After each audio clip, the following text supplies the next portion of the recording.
आज हम इंडोनेशिया के गांव की ज़िंदगी के बारे में जानेंगे कि यहाँ के लोग कैसी ज़िंदगी गुजारते हैं, किन किन मुश्किलात का सामना करना पड़ता है और किन चीज़ों की काश्तकारी यहाँ ज़्यादा की जाती है और ये लोग किस तरह के त्यौहार मनाते हैं।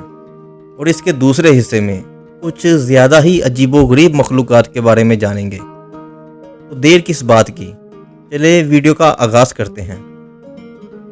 इंडोनेशिया मुख्तलिफ नस्ली गिरोहों का गढ़ है, जिनमें से हर एक की अपनी मुनफरिद रस्म व रिवाज, रवायात और ज़ुबानें हैं।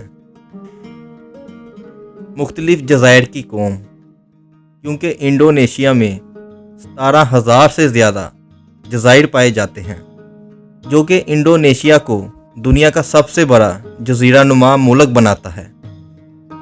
अगर यहाँ के ज़राअत की बात की जाए तो देहातों में इंडोनेशिया के बसिंदों की अक्सरियत ज़राअत से ही वाबस्ता है। इंडोनेशिया में चावल, पाम ऑयल, रबर और तंबाकू की काश्त की जाती है। इंडोनेशिया में मुख्तलिफ इलाकों में रवायती मकानात की अलग अलग तर्जें हैं, जिसे रूमा अदत या रूमा गंदक कहा जाता है।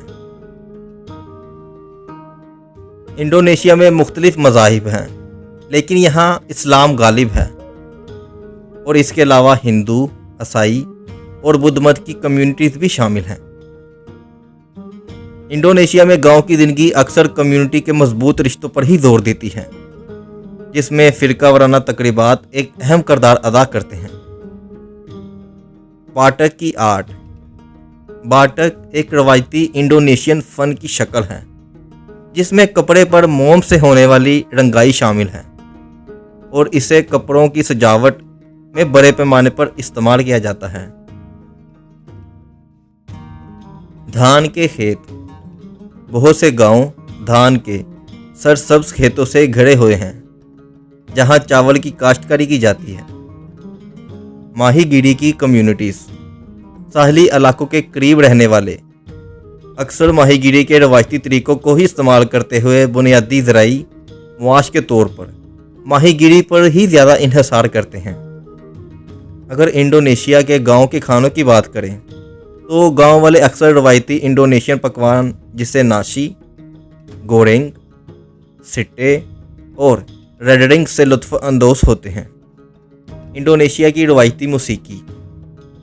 रवायती इंडोनेशिया की मौसीकी में इस्तेमाल होने वाले आलात ख़ास तौर पर गैमलान ऑर्केस्ट्रा ही हैं और रवायती रक़्स। मुख्तलिफ इलाके मुनफरिद रवायती रक़्स भी करते हैं, जैसे बालनी, लेगूंग या जवानी भेदिया। गांव में लोग एक जगह से दूसरी जगह जाने के लिए मोटरसाइकिल, साइकिल या घोड़ा गाड़ी का इस्तेमाल ही करते हैं। गांव वाले ज़्यादातर पैदल चलना ही पसंद करते हैं। गांव में हुनरमंद लकड़ी की तराश खराश वाले भी होते हैं, जो फर्नीचर से लेकर मुख्तलिफ किस्म के मास्क और मुजस्मों पर पेचीदा डिज़ाइन बनाते हैं। तैरते हुए देहात। जी हाँ, इंडोनेशिया के कुछ खित्तों में दरियाओं पर बनाए गए तैरते गांव भी हैं, जो माहौल के मुताबिक ढालने का एक जदीद तरीका दिखाते हैं।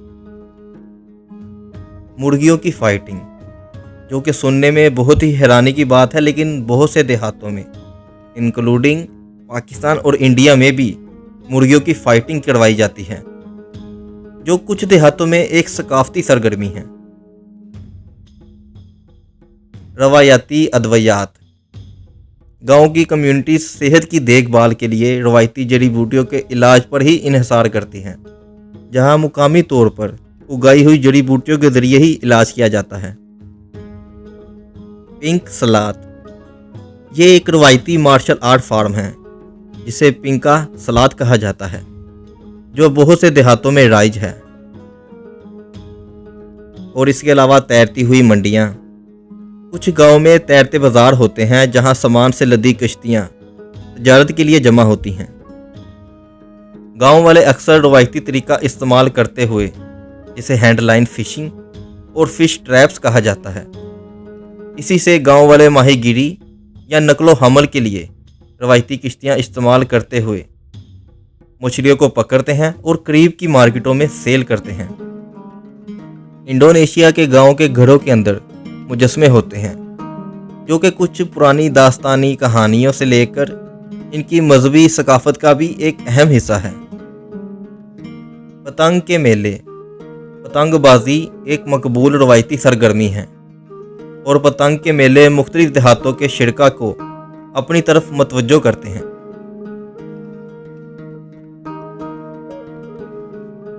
इंडोनेशिया के बास इलाकों में खूबसूरत चाय के बागात भी होते हैं जो कि एक खूबसूरत नज़ारा पेश करते हैं। रवायती बाज़ार।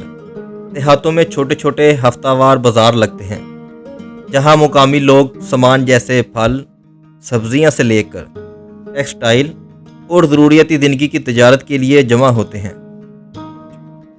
Barter system.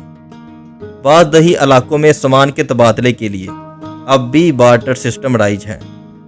बार्टर सिस्टम अगर जिन लोगों को नहीं पता, क्योंकि हमारे व्यूज़ में ज़्यादातर मेजॉरिटी में लोग इतने बाशऊर हैं कि वो हमारी वीडियो में से हमें गलतियां बताते हैं जो कि हम सही करने की कोशिश करते हैं, लेकिन कुछ के लिए जिनको इन चीज़ के बारे में नहीं पता, यह सदियों पुराना एक निज़ाम था जो कि बगैर पैसे के एक चीज़ देकर दूसरी चीज़ लेने को बार्टर सिस्टम कहते हैं। जैसे कि चावल के बदले में गंदम। पहाड़ी इलाकों में देहातों में शानदार छतों वाले चावल के खेत भी होते हैं। इसके अलावा बांस की दस्तकारी। बांस गांव की ज़िंदगी में एक अहम किरदार अदा करती है जिससे मुख्तलिफ अशिया बनाने के लिए इस्तेमाल किया जाता है। जैसा कि इंडोनेशिया के ज़्यादातर मकानात की छतें इन बांसों से ही बनाई जाती हैं। जैसा कि आप पहले जान ही चुके हैं कि इंडोनेशिया में 17,000 से ज़्यादा जजीरे हैं और इंडोनेशिया के जंगल भी बहुत बड़े बड़े हैं। उन्हीं जंगल की एक खौफनाक और अजीबोगरीब कहानी। तो वीडियो का दूसरा हिस्सा शुरू हो चुका है। अगर वीडियो को लाइक नहीं किया तो वीडियो को लाइक करते हुए चैनल को सब्सक्राइब भी कर लें ताकि इस तरह की वीडियो आने वाले वक्त में आप तक पहुंचती रहें। इंडोनेशिया के जंगलों में टाइगर प्यूपल रहते हैं जो कि रात के टाइम में टाइगर में बदल जाते हैं। और ये कहानी तब ज़्यादा मशहूर हुई जब एक व्यापारी अपने कपड़ों को बेचने और रोज़गार की तलाश में अपने गांव से दूर चला गया। वहां उसे एक घर दिखा तो उसने वहां से मदद लेनी चाहिए, क्योंकि अब घर जाना भी किसी खतरे से खाली नहीं था, क्योंकि जंगल में शेर या कोई जहरीला जानवर का आमना सामना तो आम था। इस घर के मालिक ने कहा कि यहाँ रहना भी खतरे से खाली नहीं, क्योंकि मेरा बेटा रात को टाइगर में बदल जाता है। लेकिन इस व्यापारी ने इस बात को मजाक में लिया और वही झोंपड़ी बना ली। और रात के टाइम हुआ भी वही जैसा उस घर के मालिक ने बताया था। व्यापारी चुपके से ये सब देख रहा था कि कैसे ये लड़का टाइगर में बदल गया। और सुबह होते ही ये व्यापारी अपने गांव की तरफ भागा और गांव वालों को साथ लेकर उसी जगह पर आया तो उस घर में कोई ना था। तो गांव वालों ने बताया कि तुम्हारा सामना टाइगर प्यूपल से हुआ था जो कि एक जगह पर नहीं रहते। इसी तरह इंडोनेशिया की कैपिटल सिटी जकार्ता की सबसे खौफनाक जगह अंकोहल ब्रिज को कहा जाता है। यहाँ एक लड़की की रूह को देखे जाने के किस्से आम हैं। इस सब वाकया को जानने के लिए हमें थोड़ा सा वक्त में पीछे जाना पड़ेगा। इस केस को इन्वेस्टिगेशन करने वाले रिजवान सादी, जिन्होंने 5 साल तक इस केस को इन्वेस्टिगेट किया, उन्होंने अपनी रिपोर्ट में लिखा था कि इस रूह का नाम आर्या है। इसके हस्बैंड को जुआ खेलने की बुरी लत थी। एक बार जुए के दौरान ये अपनी बीवी को ही हार गया। आर्या का हस्बैंड ये सब करने के बाद इस शहर से भाग गया और जीते हुए आदमी के गुंडे आर्या को पकड़ने के लिए घर आ गए। आर्या कैसे भी कर वहां से भागी और भागती हुई इसी ब्रिज पर चली गई। इसी दौरान इसकी मौत भी हो गई। कहा जाता है कि इसीलिए ये ज़्यादातर मर्दों को ही अपना शिकार बनाती है। ये लेजेंड ऐसा है कि इंडोनेशिया में इस पर एक वेब सीरीज भी बनाई गई है और एक फिल्म भी बन चुकी है। तो ये तो थी इंडोनेशिया के गांव की ज़िंदगी। लेकिन अगर आप जर्मनी के गांव की ज़िंदगी देखना चाहते हैं तो उसके लिए यहाँ क्लिक करें, और अगर आप जापान की गांव की ज़िंदगी देखना चाहते हैं तो उसके लिए यहाँ क्लिक करें। और ये रही विलेज लाइफस्टाइल की प्लेलिस्ट।